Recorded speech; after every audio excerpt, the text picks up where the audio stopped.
True worship may sometimes become uncomfortable or even risky because it requires doing God's will, not ours. His instructions and preferences should be considered, not ours. Jesus said, "For I have come down from heaven, not to do my own will, but the will of him who sent me." During the time of the Israelites, 3 times a year, all men appeared before the Lord to worship. It would require them to risk their land, leaving it behind, surrounded by covetous and belligerent tribes.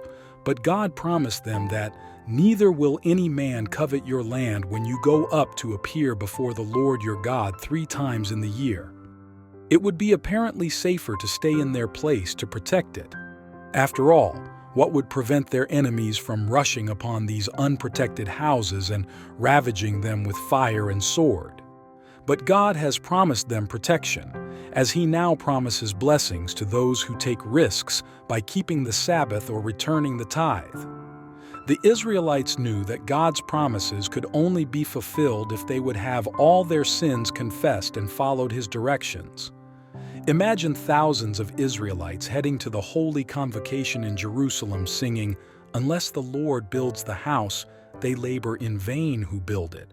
Unless the Lord guards the city, the watchman stays awake in vain." True worship requires doing God's will, even when it seems unsafe.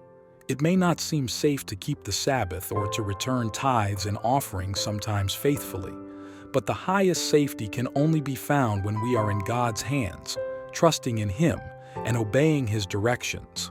In all circumstances of life, may we put our desires last and God first.